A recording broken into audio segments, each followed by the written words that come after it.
ஆக அனைத்தையும் மாற்றுகின்ற ஒரு டேர்னிங் பாயிண்ட் இருக்குதானா? இருக்கு. இந்த பயணத்தின் ஒரு கட்டத்தில் ஏதோ ஒன்று மாறுகிறது. அது எதிர்பாராத மாற்றமும் இல்லை. அதில் எவ்வித ஆரவாரமும் இருப்பதில்லை. பெரும்பாலும் நாம் அதை உடனடியாக கவனிப்பதில்லை.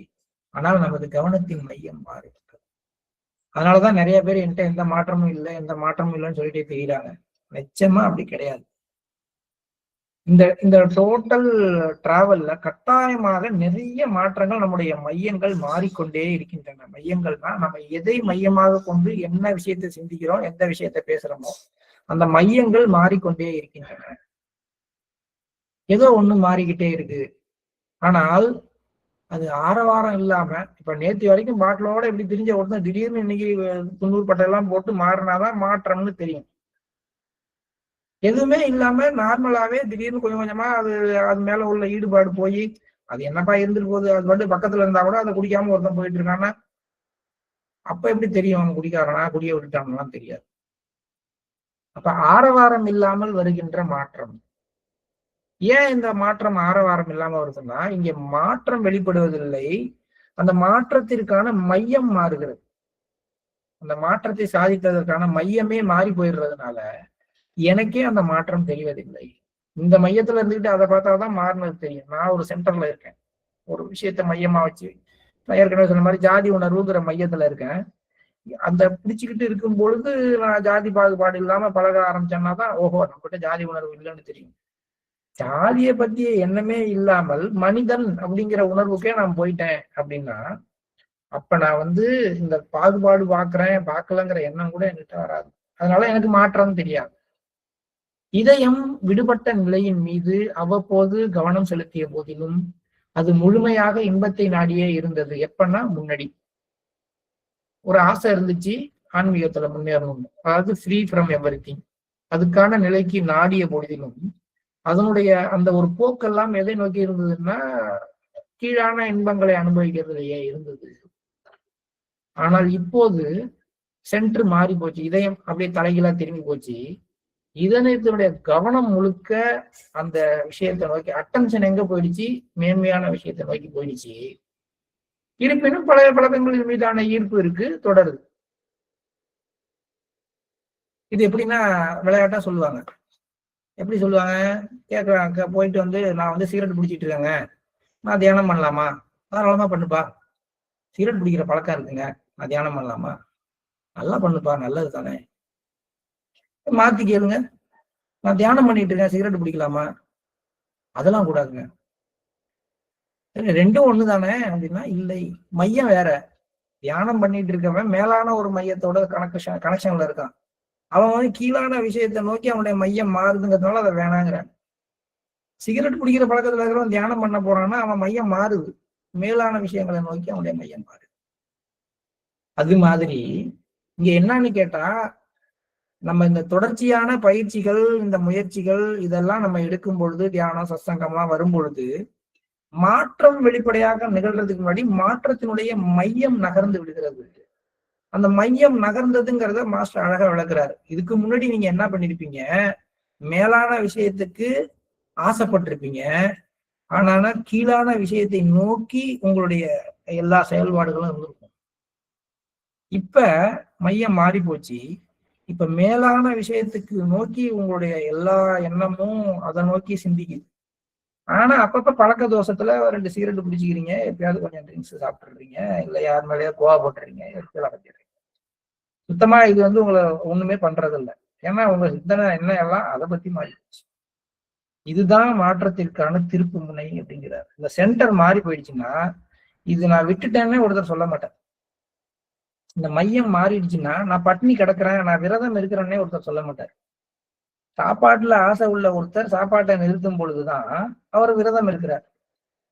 அதாவது சாப்பாட்டை மையமா வச்சு அதுல இருந்து எனர்ஜி எடுத்துக்கணும்னு விரும்புற ஒருத்தர் தான் சாப்பாட்டை நிறுத்திட்டேன் அப்படிங்கிறத சொல்ல போறாரு. அவருடைய மையமே மாறி போயிடுச்சு. என்னன்னா அவருக்கான எனர்ஜியை எல்லாத்தையும் காஸ்மிக்ல இருந்து எடுத்துக்கிறார், ஆனாலும் சாப்பிடுறாரு. இப்ப அவர் விரதம் இருக்கிறான்னு சொல்ல மாட்டார், ஆனா உண்மையிலேயே அவர் விரதம் தான் இருக்கிறார். ஏன்னா அவர் இந்த சாப்பாட்டை நம்பி இல்லை. இந்த சாப்பாடு கிடைச்சாலும் அவருக்கு சந்தோஷம், பெருசா இல்ல, சாப்பாடு கிடைக்காட்டியும் அதனால பாதிப்பு இல்லை, அவர் ஃப்ரெஷ்ஷாவே இருப்பார். ஏன்னா அவருடைய ஒவ்வொரு செல்லும் உன்னதமான ஒன்றிலிருந்து சக்தியை இழுத்துக் கொண்டிருக்கு, மையம் மாறி போச்சு. மாற்றம் என்பது இப்படித்தான் வரணும், சென்டர் ஷிஃப்ட் ஆகணும் அப்படிங்கிறார். இந்த மாற்றத்தை வலுக்கட்டாயமாக ஏற்படுத்த முடியாது, ஆனால் அதற்கு நம்மை தயார்படுத்திக் கொள்ள முடியும். ஏற்படுத்திக்கலாமா? வலுக்கட்டாயமா கொண்டு வந்துட முடியுமான சான்ஸ் இல்லை. பட் நான் என்ன ப்ரிப்பேர் பண்ணிக்கலாம். படகு ஓட்ட கற்றுக்கொள்ளும் ஒருவர் பலத்த காற்றிலும் சீறி பாயும் அலைகளிலும் சிக்கி கவிழ்ந்து விடுவார். இருப்பினும் தொடர்ந்து பயிற்சி செய்வதன் மூலமாக இறுதியில் அவர் அனைத்து காலநிலை மாற்றங்களிலும் படகு ஓட்டுவதில் திறன் மிக்கவராக மாறுவார். அதுபோன்று நமது அன்றாட பயிற்சிகளான தினசரி சுத்திகரிப்பு, தியானம், நேர்மையான சுய மதிப்பீடு, தோல்வியுறுவதினால் நமக்கு குவிந்துள்ள அதன் விளைவுகள் மற்றும் நமது பழக்கங்களுக்கு அப்பால் உள்ளவற்றை பற்றிய புரிதலின் வளர்ச்சி, இவை நம்மை பயணத்தில் முன்னோக்கி செல்ல தயார்படுத்துகின்றன. பின்னர் இதயம் தயார் நிலையில் இருக்கும் பொழுது தெய்வீக அருளால் அந்த மாற்றம் அதற்குரிய நேரத்தில் தானாக நிகழ்கிறது. இந்த வார்த்தையெல்லாம் பார்த்தீங்கன்னா நல்லது. நம்முடைய அன்றாட பயிற்சியான தியானம், சுத்திகரிப்பு, தினசரி சுத்திகரிப்பு, தினசரி தியானம். அடுத்தது நேர்மையான சுய மதிப்பீடு. இதுவும் நம்முடைய அன்றாட பயிற்சியில ஒண்ணுங்கிறார். நம்ம தியான சுத்திகரிப்போட நிறுத்திக்கிறோம். என்ன, நான் அன்னன்னைக்கு நான் இப்படிப்பட்டவன் தாங்கிறத நான் மதிப்பிட்டு கொண்டே இருக்க வேண்டும். இதுவும் என்னுடைய பயிற்சி தான். தோல்வி உறுவதனால் நமக்குள் குவிந்துள்ள அதன் விளைவுகள், எல்லா விஷயத்திலையும் தோல்வியுற்று அதனால நமக்குள்ளார ஏற்படுற விளைவுகள். அதாவது நான் எடுத்துக்கிட்ட அந்த டெசிஷன்ல இருந்து, அந்த ஓத்துல இருந்து, அந்த ஒரு தீர்மானத்திலிருந்து நான் தோல்வி உறுவதனால ஏற்படுற குற்ற உணர்வு அல்லது மனோபலம் இழப்பு, மற்றும் நமது பழக்கங்களுக்கு அப்பால் உள்ளவற்றை பற்றிய புரிதலின் வளர்ச்சி. நம்மகிட்ட இது தொடர்ச்சியா இருக்கிற சில பழக்கங்கள், அதுக்கு பின்னாடி இருக்கக்கூடிய ஆன்மீக விஷயம் என்ன, அதை பற்றிய புரிதலோடைய வளர்ச்சி. இவையெல்லாம் நம்ம என்ன செய்து நம்மை பயணத்தில் முன்னோக்கி செல்ல தயார்படுத்துகிறது. அப்ப இதெல்லாம் ப்ரிப்பரேட்டரி. அதுதான் வள்ளுவர் சொல்ற மாதிரி தெய்வத்தால் ஆகாதெனினும் முயற்சி தன் மெய்வருத்த கூலிதரும். இதெல்லாம் முயற்சி, இதெல்லாம் ஒரு இடத்துல நிற்கும். அப்ப காற்று தயாராகும் பொழுது, தயார் நிலையில் இருக்கும் பொழுது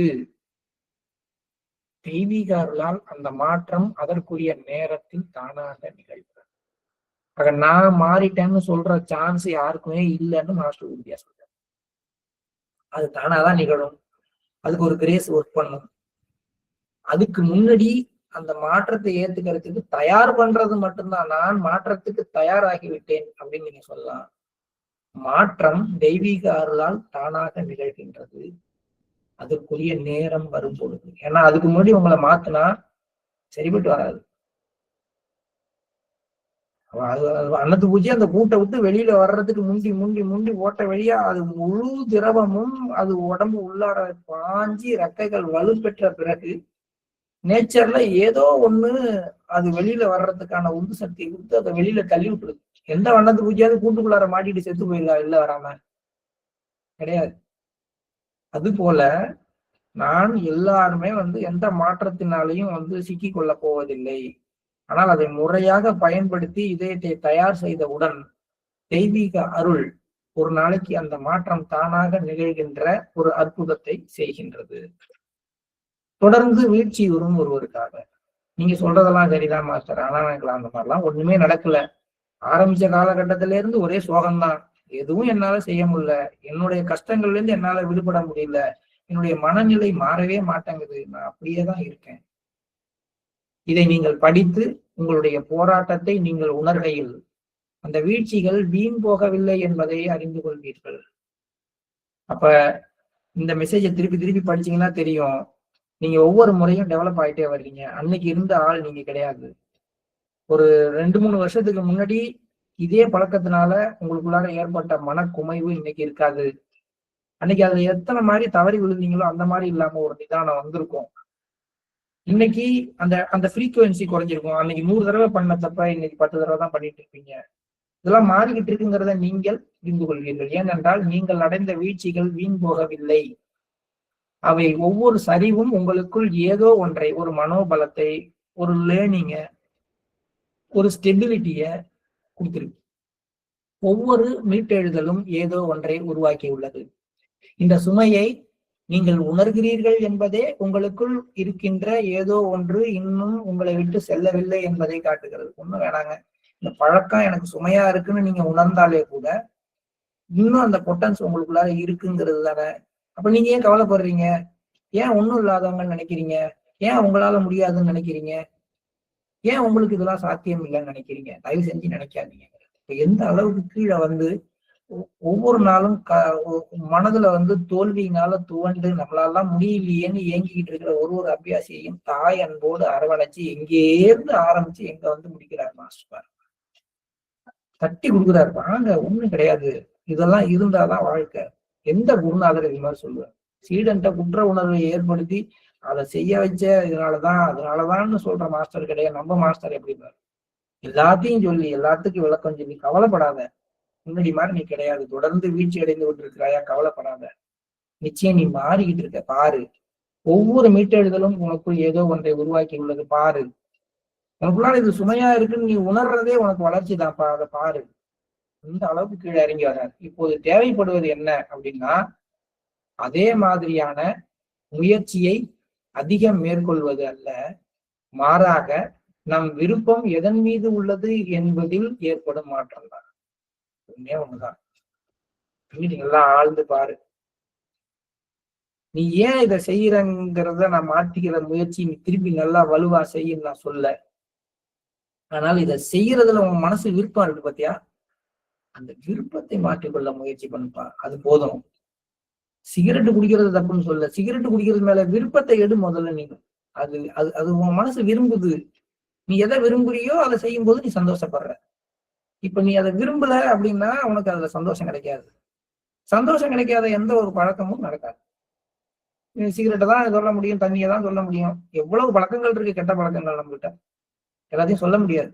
ஆனா புரிஞ்சுக்க, இப்ப மாஸ்டர் எங்க கீழே இறங்கி வந்து என்ன சொல்றாரு, அப்ப நீங்க ஒரு பழக்கத்துல இருந்து விடுபடணும்னா விடுபடுறதுக்கு முயற்சி பண்றதுக்கு பதிலா அந்த பழக்கத்தின் மீது உங்களுக்கு இருக்கிற விருப்பத்தை மாற்றிக்கொள்ள முயற்சி செய்யுங்கள். இதுதான் தொடர்ந்து வீழ்ச்சி வருகின்ற ஒருவருக்காக மாஸ்டர் கொடுக்குற ஒரு மெசேஜ்.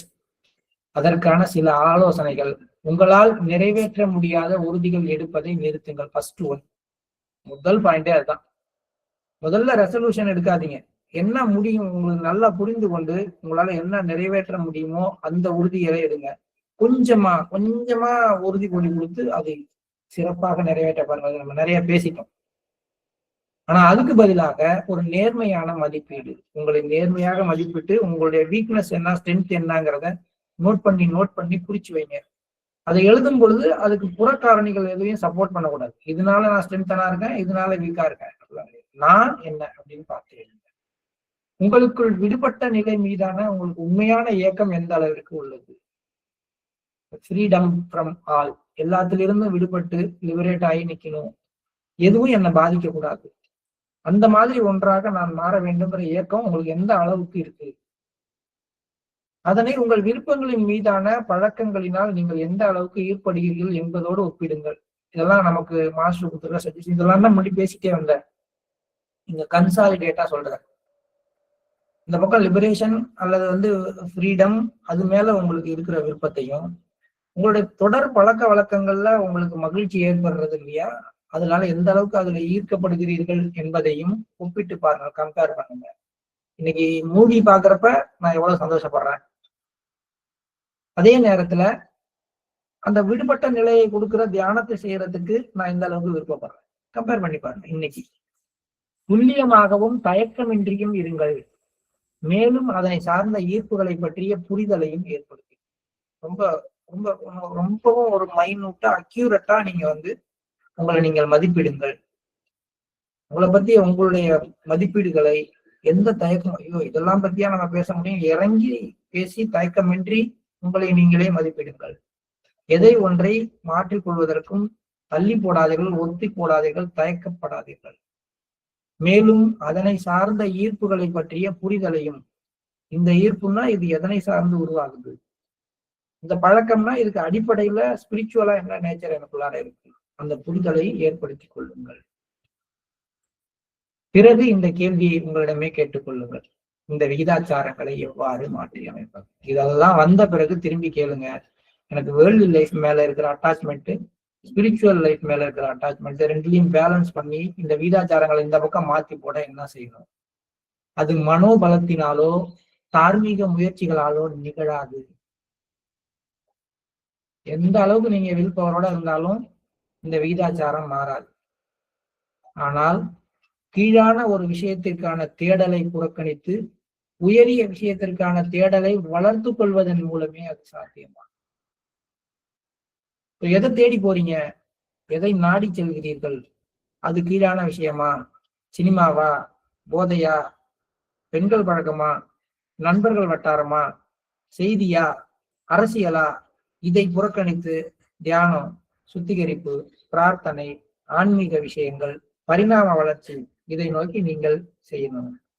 ஒரு ஆழமான இயக்கத்தை விழித்தெழச் செய்யும் பிரணாகுதியை பெறுவதற்கு உங்களை தயார்படுத்திக் கொள்வதன் மூலமும் உங்களது மிக உயர்ந்த சாத்திய கூறுகளை உங்களுக்கு நினைவூட்டும் விதமாக அதன் மீது கவனத்தை மையப்படுத்தி கொண்டவர்களின் அருகாமையில் இருப்பதன் மூலமும் இது நிகழும்.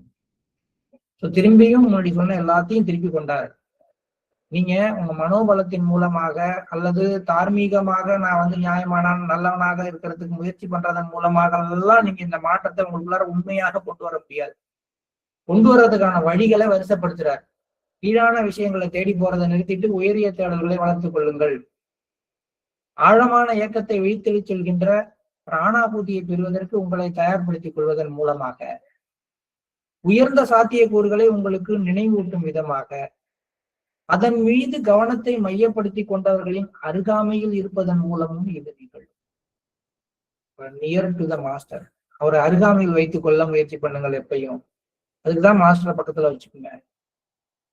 மனசு சரியில்லையா, ஒரு பிரிசப்டர் வீட்டுக்கு போங்க, பேசுங்க, 2 அபியாசியோட சேர்ந்து நேரத்தை ஸ்பெண்ட் பண்ணுங்க. ஆசிரமத்துல ஞாயிற்றுக்கிழமை போய் தியானத்தை என்னமோ கடமை மாதிரி முடிச்சுட்டு 9:50 கிளம்பி வீட்டுல போய் திரும்பி அதுலயே உழல்றதுக்கு பதிலா ஒரு வாரத்தின் இறுதி நாள் அல்லது வாரத்தின் முதல் நாள்னு நீங்க அதை வச்சுக்கிட்டீங்கன்னா அந்த நாள் முழுக்க ஆசிரம சூழ்நிலையிலையோ அல்லது மையத்திலேயோ அல்லது அபியாசிகளிடனோ கழிக்கிறதுக்கு எவ்வளவு நேரம் முடியுமோ செய்தால் அந்த அளவுக்கு உங்களுடைய கீழான மனப்போக்குகளிலிருந்து விடுபட்டு மேலான விஷயங்களோடு ஒத்தத்திற்கான வாய்ப்புகள். தாங்க அபியாசியோட உட்கார்ந்தாலும் சண்டை தாங்க வருது, அங்கேயும் இந்த மாதிரி தாங்க பேச்சு ஓடுதுன்னா நீங்க பேசி பாருங்க, கொஞ்ச நாள் அந்த மையம் மாறிடும். அந்த மையம் நீங்க எதை மையமாக கொண்டு பேசிட்டீங்களோ அது மாறிடும். ஏன்னா உங்களை தாண்டி உங்களுக்குள்ளார பிராணாகுதி ஒர்க் பண்ணிட்டு மாஸ்டருடைய பிரசன்ஸ் அங்க இருக்கு. மையங்கள்ல நேரம் செலவிடுகின்ற இளைஞர்களையோ அல்லது அபியாசிகளையோ இப்ப காண்பதே இல்லை. வெள்ள அடித்த பிறகு 9 to 9:30 தியானம் பிறகு 10 மணிக்கு அப்புறம் யாருமே அங்க பார்க்க முடியாத மையங்கள் தான் நிறைய இருக்கு. மாஸ்டர் அப்படி சொல்லல. ஆழமான இயக்கத்தை விழித்தெழச் செய்யும் பிராணாகுதியை பெறுவதற்கு உங்களை தயார்படுத்திக் கொள்ளுங்கள். எது மூலமா? சுத்திகரிப்பு மூலமா, பிரார்த்தனை மூலமா. இன்னொரு பக்கம் மிக உயர்ந்த சாத்திய கூறுகளை உங்களுக்கு நினைவூட்டும் விதமாக. அதை யாரு நினைவூட்டுவாங்கன்னா ஏற்கனவே அதை தங்களுக்குள் மையப்படுத்தி கொண்டு உயர்ந்தவர்கள் தான் நினைவூட்டுவார்கள். அது யாரு? மாஸ்டர், டெடிகேட்டட் பிரிசெப்டர்ஸ், டெடிகேட்டட் அபியாசிஸ். அவங்களெல்லாம் கவனம் ஷிஃப்ட் ஆயிருக்கு. அவங்க கூட நேரத்தை செலவிடுங்கள். நிறைவேற்ற தகுந்த வாக்குறுதி, நிறைவேற்ற தகுந்த வாக்குறுதி என்ற ஒன்று உள்ளது. அது தொடர்ந்து முயற்சி செய்வது என்ற வாக்குறுதியா. ஏற்கனவே சொல்லிட்டே வந்தார். நிறைவேற்ற தகுந்த வாக்குறுதிகளை மட்டுமே அழியுங்கள், நிறைவேற்ற தகுந்த வாக்குறுதிகளை மட்டுமே அழியுங்கள். அப்ப நான் என்ன வாக்குறுதி அளிப்பது? எந்த வாக்குறுதியுமே எனக்கு நிறைவேற்ற தகுந்ததா இல்லை. 2 நாளைக்கு என்னால ஒரு விஷயத்த 3 நாள் நான் ஒழுங்கா தியானம் பண்ணா அது கூட என்னால செய்ய முடியல. இப்ப எதுதான் நிறைவேற்ற தகுந்த வாக்குறுதினா, நான் தொடர்ச்சியா விடாமல் முயற்சி செய்து கொண்டிருப்பேன் என்பதுதான் நிறைவேற்ற தகுந்த வாக்குறுதி. இது பாருங்க, நினைச்சு பாருங்க. நான் 3 நாள் தியானம் பண்ணணும்னு சொல்றேன், முடியல, விடமாட்டேன். திரும்பி இன்னொரு 3 நாள் கரெக்டா தியானம் பண்ணி பார்ப்பேன், அப்பயும் முடியல, திரும்பி பண்ணுவேன். இந்த வாக்குறுதியை நான் நிறைவேற்றலாம்ல? தொடர்ச்சியாக முயற்சி செய்து கொண்டிருப்பேன் என்கின்ற ஒரே வாக்குறுதி தான் நிறைவேற்ற தகுந்த வாக்குறுதி. அப்ப அதை மட்டும் நிறுத்த, அந்த கன்சிஸ்டன்சி தான் இல்லாம போகும். இப்ப எங்கேயுமே பாத்தீங்கன்னா வளர்ச்சி இல்லாத அபியாசிகள் எல்லாம் பார்க்கும்போது there is no consistency. தொடர்ச்சியான முயற்சி இல்லை, தொடர்ச்சியா சத்சங்கத்துக்கு வர்றது இல்லை, தொடர்ச்சியா விட்டுட்டா அவ்வளவுதான். நான் சொல்றது எத்தனை நாள் பிராக்டிஸ் பண்ணலன்னு பாக்குறது கூட எத்தனை நாள் பண்ணுனீங்கன்னு பாருங்க. திரும்பி ஒரு 3 நாளைக்கு பண்ணுங்க, அடுத்த முறை 4 நாளைக்கு பண்ணுங்க, அடுத்து தோல்வி வருதா திரும்பி விட்டுட்டு திரும்பி 2 நாளைக்கு பண்ணுங்க. தொடர்ச்சியான முயற்சி யார்கிட்ட இருக்கணும்? அபியாசிகிட்ட இருக்கணும். அது மாதிரி சத்சங்கத்தை மிஸ் பண்ணாம தொடர்ச்சியா வர்றதுக்கு முயற்சி பண்றது, தொடர்ச்சியா சிட்டிங் வாங்குறது. இந்த ஒரு வாக்குறுதியை நீங்கள் தந்தால் போதும். முயற்சியை விட்டுறாம பண்ணுவேன். தொடர்ச்சின்னா என்னங்க? கேப் பெருசானாலும் சின்னதானாலும் கனெக்டிவிட்டியோட அடுத்தடுத்து செஞ்சுக்கிட்டே இருக்கணும். அவ்வளவுதான். அந்த மாதிரி நான் தொடர்ந்து முயற்சி செய்வேன் என்ற வாக்குறுதி கொடுக்கும் பொழுது ஒவ்வொரு முறையும் வெற்றி பெறுவேன் என்ற வாக்குறுதி அளித்துக் கொள்வதில் எந்த பயனும் இல்லை. ஏன்னா முயற்சி என்னோடது. ஆனா எல்லா முயற்சியிலையும் நான் வெற்றி பெறுவேன் சொல்ல முடியாது. 17 முறை தோல்வி அடைஞ்சுதான் 18வது முறை வெற்றி அடைய முடியும். அதனாலதான் அந்த வெற்றி இன்னும் வரலாற்றில் பேசப்படுகிற வெற்றியா இருக்கு. முதல் தடவை வெற்றி அடைந்த பேச்செல்லாம் வரலாறுல ஒரு ஓரத்துல இருக்கு. 17 முறை படையெடுத்து தோல்வி விட்ட பிறகும் 18வது முறையாக படையெடுத்து வெற்றி பெற்றது மட்டும் பேசப்படுகிறதுனா அப்ப அங்க தொடர் முயற்சி தான் பேசப்படுகிறதே ஒழிய வெற்றி பேசப்படாது. அதனால அவர் இன்னொன்னு சொல்லிட்டாரு, தொடர்ந்து முயற்சி செய்வது உங்க கையில இருக்கு, வெற்றி பெறுவது உங்கள் கையில் மட்டும் இல்லை. உங்கள் சூழ்நிலை, உங்களுடைய டிஎன்ஏ ஸ்ட்ரக்சர், உங்களுடைய மரபு நிலை, உங்களுடைய தேவை இவற்றையெல்லாம் பொறுத்ததாக இருக்கிறது. ஏனெனில் அது மனிதனின் வரையறைக்கு அப்பாற்பட்டது. தொடர்ந்து முயற்சி செய்வதும் தொடர்ந்து எழுவதும் மிக உயர்ந்த இலக்கை நோக்கி இதயத்தை திருப்புவதும் நமது அணுகுதலுக்கு உட்பட்டவை. அட்டகாசமா சொல்லி முடிகிறேன். அப்ப நீங்க இதோடலாம் போராடிக்கிட்டு இருக்கீங்க, போராடுங்க, தொடர்ந்து முயற்சி செய்யுங்க, போராடுங்க, வேற மாதிரி அணுகுங்கள். அப்ப போராடுறதுல உங்க கண்டிஷன்ல என்ன இருக்குன்னா அணுகிற விதத்தை மாத்திக்கிறது உங்க கையில இருக்கு. விடாமல் முயற்சி செய்வது உங்க கையில இருக்கு. உங்களுடைய இலக்குகளை மிக உயர்ந்ததாக மாற்றிக்கொண்டு அதை நோக்கி எல்லாத்தையும் திருப்பிக்கிறதுல முயற்சி பண்றது உங்க கையில இருக்கு. இதையெல்லாம் நீங்க செய்யலாம். ஏன் அதை விட்டுட்டு அதை செய்யல இதை செய்யல, அப்படி இருக்கேன், முன்னேற்றமே இல்லை அப்படிலாம் ஏன் சொல்றீங்க? நான் முன்னேற முயற்சி பண்ணிட்டு இருக்கேன், நல்லா தியானம் பண்ண முயற்சி பண்ணிட்டு இருக்கேன், நல்லா சுத்திகரிப்பு பண்ண முயற்சி பண்ணிட்டு இருக்கேன், இன்னும் நல்லாக மாறுறதுக்கு முயற்சி பண்ணிட்டு இருக்கேன். முயற்சி பண்றேன்ல, அது போதுமே, நான் முயற்சியை கைவிடவில்லை, அதுதானே எனக்கு வேணும்னு மாஸ்டர் கேட்கிறேன். ஆக மனிதனின் வரையறைக்கு அப்பாற்பட்ட விஷயங்கள், மாற்றம் வெற்றி என்பதெல்லாம் மனிதனுடைய வரையறைக்கு அப்பாற்பட்ட விஷயங்கள். அதெல்லாம் முன்னாடியே சொல்லிட்டார். அவர் எதை சொல்ல வர்றாரு அப்படின்னா, தொடர்ந்து முயற்சி செய்வதும் தொடர்ந்து எழுவதும் மிக உயர்ந்த இலக்கை நோக்கி இதயத்தை திருப்புவதும் நமது அணுகுமுறைக்கு உட்பட்டவையாகும் அப்படிங்கிறார். தெய்வீகமானது முன்னேற்றம் என்பதை தோல்விகளே இல்லாத நிலையை கொண்டு அளவிடுவதே இல்லை. ஜெயிச்சவன்லாம் வாப்பான், ரெகுலரா தியானம் பண்ணாலாம் வா, இன்னைக்கு தியானம் பண்ணாதான் நீ தோத்து போயிட்ட நீ போ அப்படின்னுலாம் மாஸ்டர் அபியாசிகளை அளவிடவில்லை. விடாமுயற்சியுடனான பேரார்வத்தை கொண்ட முன்னேற்றத்தையே அளவிடுகிறது. எப்படி விடாமுயற்சியோட? எத்தனை தடவை தோத்தாலும் திரும்பியும் வருவேன்ப்பா, 4 நாள் செய்ய முடியல, அதுக்காக விட்டுற மாட்டாங்க, திரும்பி வருவேன், என்னால உட்காரவே முடியல, அதுக்காக விட்டுற மாட்டேன், நான் உட்கார்ந்து செய்வேன். அப்படி யாரு விடாமுயற்சியோடு ஒரு பேரார்வத்தை கொண்டிருக்கிறார்களோ அதை கொண்டே முன்னேற்றத்தை அளவிட முடியும். 1000 முறை வீழ்ந்து 1001 முறை எழுகின்ற 1வது முறையில எழுகின்ற ஒரு ஆர்வலர் முக்கியமான ஒன்றை நிரூபித்துள்ளார். அவர் பாதையை கைவிடும் எண்ணத்தை மறுத்துள்ளார். 2வது முறையே இதெல்லாம் நமக்கு ஒத்து வராது அப்படின்ட்டு அவர் போல, even 1000 times he fails. But அவர் என்ன செஞ்சிருக்காரு? 100 முறை தோற்கவில்லை, 100 முறையும் அந்த பாதையை கைவிட்டு விடுவதற்கு, அந்த முயற்சியை நிறுத்தி விடுவதற்கான சாத்திய கூறுகளை உடைத்து விட்டு மேல வந்திருக்கிறார். அப்பதானே 1001வது முறை ட்ரை பண்ணிருப்பாரு. எடிசனுக்கு அதை சொல்லுவாங்க, 1000 முறை அவர் தோற்கவில்லை, 1000 முறை கத்துக்கிட்டார் என்ன செய்யுங்கிறது. இந்த விடாமுயற்சியே ஒரு மாற்றமாகும். இறுதியில் விடாப்பிடியாகவும் சில நேரங்களில் இயந்திர கதியாகவும் மேற்கொள்ளப்பட்ட முயற்சி ஒரு இயல்பான சுபாவமாக பக்குவம் அடைகிறது. போராட்டமாக இருந்த ஒரு விஷயம் எளிமையானதாக மாறுகிறது, பிளவுபட்டது முழுமையாகிறது. எவ்வளவு அழகா அந்த பிளவுபட்ட இதயத்தை திருப்பி ஒட்ட வச்சு மாஸ்டர் மெசேஜை கொண்டு வரான்னு பாரு. இதை என்னால படிக்காம போக முடியலனாலதான் 2 மணி நேரம் பேசுறேன். என்ன ஒரு அழகான மெசேஜ், எப்படி ஒரு கோர்ப்பு, எல்லாத்தையும் எங்க கொண்டு வராரு. நீங்க வீழ்ந்து விடவில்லை, நீங்கள் வீழ்ந்து வீழ்ந்து எழும்பொழுதெல்லாம் உங்களுடைய விடாமுயற்சியே என்னால் பார்க்கப்படுகிறது. நீங்கள் தோற்றதை பற்றி எனக்கு கவலை இல்லை, நீங்க தப்பு செய்யறதை பத்தி எனக்கு கவலை இல்லை, இந்த தப்புல இருந்து நீங்க திரும்பி திரும்பி முயற்சி பண்றதை பாருங்க, அந்த முயற்சி தான் நான் கணக்குல எடுத்துக்கிறேங்கிற. இந்த விடாமுயற்சியே ஒரு மாற்றமாகும். அதனால விடாப்பிடியா நான் அதை அடைந்தே தீர்வேன்னு எவரு ஒருத்தர் முயற்சி பண்றாரோ, அந்த விடாப்பிடியா இருக்கிற விதமும் சில நேரங்கள்ல பிடிக்குதோ பிடிக்கலையோ அதை விடாம செய்யறாங்க பாருங்க. அது மெக்கானிக்கலா இருந்தா கூட பரவாயில்ல, செய்யறாங்க பாருங்க. இது எல்லாம் சேர்ந்து இதுவே ஒரு டெண்டன்சியாக, ஸ்பிரிச்சுவல் டெண்டன்சியாக, சுபாவமாக உருவெடுக்கிறது. இது வரைக்கும் நம்ம லௌகீக வாழ்க்கையை பாதிக்கிற மனப்பான்மைகளை பற்றி பேசிட்டு இருந்தோம். ஆனால் இந்த விடாமுயற்சியும் இதற்கான பயிற்சியும் மெக்கானிக்கலா செஞ்சா கூட அந்த எல்லா பயிற்சிகளும் சேர்ந்து ஒரு ஸ்பிரிச்சுவல் டெண்டன்சி, ஒரு சுபாவமாக பக்குவம் அடைகிறது. அந்த டெண்டன்சி அது வழியாக உங்களுடைய மனதினுடைய எனர்ஜி எல்லாம் பாஸ் ஆக ஆரம்பிச்சவங்க இது வரைக்கும் கஷ்டமா இருந்த அந்த ரெகுலர் பிராக்டிஸ்ங்கிறது சாதாரணமான ஒரு நிகழ்வாக மாறுகிறது. போராடி கொண்டிருந்த இதயம் மிக எளிதாக ஒரு விஷயத்தை தீர்மானிக்கிறது. பிளவுபட்டிருந்த அது முழுமையாகி விடுகின்றது. பிளவுற்ற இதயம் பிளவுற்றதாகவே என்றென்றும் இருப்பதில்லை. ஒரு நாள் எந்த ஆரவாரமும் இன்றி அது தன்னுடைய திசையை எளிதாக கண்டறியும்.